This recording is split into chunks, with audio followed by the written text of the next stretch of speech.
પર્વ પૂર્ણ થયા બાદ હવે ગુજરાતના હવામાન વેડરમાં ફરી એકવાર મોટો પલટો આવવાની તૈયારી છે। રાજ્યના જાણીતા હવામાન નિષ્ણાત અંબાલાલ પટેલ ધરતીપુત્રો માટે એક ચિંતાજનક આગાહી કરી છે। તેમના જણાવ્યા અનુસાર રાજ્ય પર ફરી એકવાર કમોસમી વરસાદ એટલે કે માવઠા અનસીઝનલ રેનનું સંકટ તોળાઈ રહ્યું છે।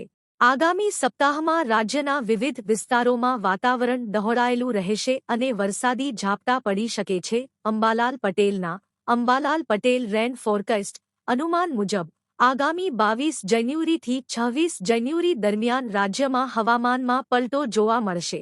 આ ફેરફાર પાછળનું મુખ્ય કારણ એક સક્રિય પશ્ચિમી વિક્ષેપ વેસ્ટર્ન ડિસ્ટર્બન્સ છે। શિયાળુ પાક તૈયાર થવાના આરે છે ત્યારે જ માવઠાની આગાહીએ ખેડૂતોની ચિંતા વધારી દીધી છે।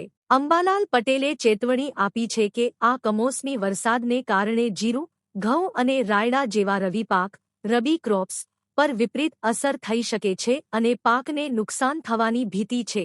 એક તરફ માવઠાનું સંકટ છે તો બીજી તરફ ઠંડી પણ જવાનું નામ નથી લઈ રહી। આગાહી મુજબ માવઠાની અસર ઓછી થયા બાદ ફેબ્રુઆરી મહિનામાં ફરી એકવાર ઠંડીનું જોર વધશે। ફેબ્રુઆરીમાં રાજ્યમાં હાડ થીજવતી ઠંડી સિવિયર કોલ્ડ વેવ પડવાનું અનુમાન વ્યક્ત કરવામાં આવ્યું છે। આમ જાન્યુઆરીનો અંત અને ફેબ્રુઆરીની શરૂઆત ગુજરાતવાસીઓ માટે બેવડી ઋતુનો અનુભવ કરાવનારી બની રહેશે। રાજ્યના હજી પણ કડકડતી ઠંડીનો માહોલ યથાવત જોવા મળી રહ્યો છે। ગુજરાતના અનેક વિસ્તારોમાં વહેલી સવાર અને રાત્રિના સમયે ઠંડીનો ચમકારો અનુભવાઈ રહ્યો છે। તાજેતરના આંકડા મુજબ રાજ્યના 10થી વધુ શહેરોમાં લઘુત્તમ તાપમાન 13 ડિગ્રીથી નીચે નોંધાયું છે। વિગતો મુજબ ગત રાત્રે સૌરાષ્ટ્રના કેશોદમાં રાજ્યનું સૌથી ઓછું તાપમાન નોંધાયું હતું જ્યાં પારો 8.1 ડિગ્રી સુધી નીચે ઉતરી ગયો હતો। કેશોદ બાદ નલિયા અમરેલી અને દાહોદ જેવા વિસ્તારોમાં પણ ઠંડીનો ખાસ્સો પ્રભાવ જોવા મળ્યો। રાજ્યમાં કડકડતી ઠંડી વચ્ચે હવે ફરી એકવાર હવામાન નિષ્ણાત અંબાલાલ પટેલની આગાહી સામે આવી છે। અંબાલાલ પટેલની આગાહી પ્રમાણે જાન્યુઆરી મહિનાના અંત સુધી રાજ્યમાં ઠંડી ધુમ્મસ અને કમોસમી વરસાદ જેવી પરિસ્થિતિ જોવા મળી શકે છે। આગામી 18, 19 અને 20 જાન્યુઆરી દરમિયાન રાજ્યના અનેક વિસ્તારોમાં ઠંડીનું પ્રમાણ વધુ રહેશે। અંબાલાલ પટેલની આગાહી મુજબ પાલનપુર અને આબુ વિસ્તારમાં કડકડતી ઠંડી અનુભવાશે। ઠંડીની સાથે સાથે સવારના સમયે ધુમ્મસનું પ્રમાણ પણ વધશે જેના કારણે વાહનવ્યવહાર પર અસર પડી શકે છે। 22 જાન્યુઆરી બાદ હવામાનમાં નોંધપાત્ર ફેરફાર જોવા મળશે। પશ્ચિમી વિક્ષેપ સક્રિય થવાને કારણે સાયક્લોનિક સિસ્ટમ અને લો પ્રેશરની અસર ગુજરાત પર પડશે। તેની અસર હેઠળ પશ્ચિમ સૌરાષ્ટ્ર, ઉત્તર સૌરાષ્ટ્ર અને કચ્છના કેટલાક વિસ્તારોમાં કમોસમી વરસાદ પડી શકે છે। ઉત્તર ગુજરાતના સાબરકાંઠા અને મહેસાણા જિલ્લામાં પણ વરસાદની શક્યતા વ્યક્ત કરવામાં આવી છે। અંબાલાલ પટેલે આગાહી કરી છે કે અમદાવાદ અને ગાંધીનગરના વાતાવરણમાં પણ પલટો આવી શકે છે।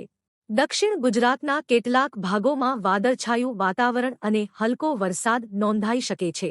22થી 26 જાન્યુઆરી દરમિયાન હવામાન સતત બદલાતું રહેશે જેમાં ખાસ કરીને 23 અને 24 જાન્યુઆરીએ તેની અસર વધુ જોવા મળશે।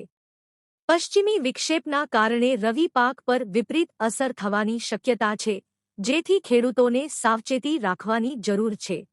જો કે 25 જાન્યુઆરી બાદ ઠંડી ધીમે ધીમે ઓસરવાની શરૂઆત થશે।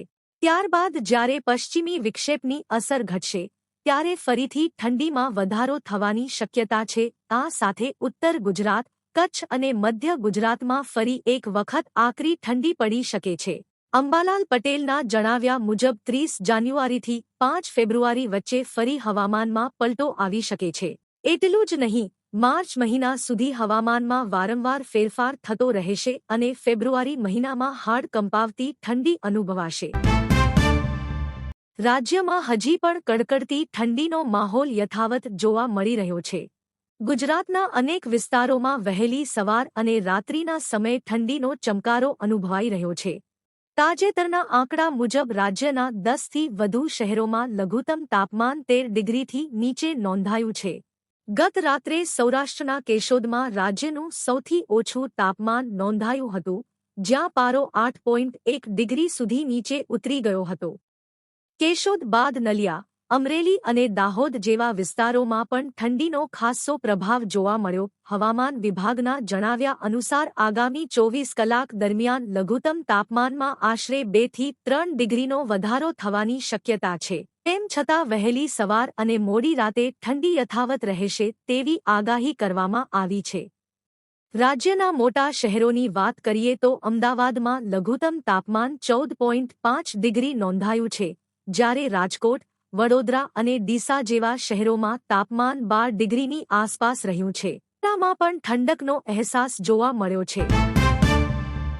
ભારતીય ટીમનો મુકાબલો શનિવારે 17 જાન્યુઆરી ICC men's under nineteen world cup 2026માં બાંગ્લાદેશ સામે થયો હતો.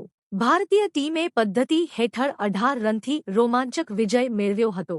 વરસાદને કારણે બાંગ્લાદેશને 29 ઓવરમાં 165 રનનો સુધારેલો લક્ષ્યાંક આપવામાં આવ્યો હતો, પરંતુ બાંગ્લાદેશની ટીમ 146 રનમાં ઓલઆઉટ થઈ ગઈ હતી. આ ટૂર્નામેન્ટમાં આ ભારતીય ટીમની સતત બીજી જીત છે.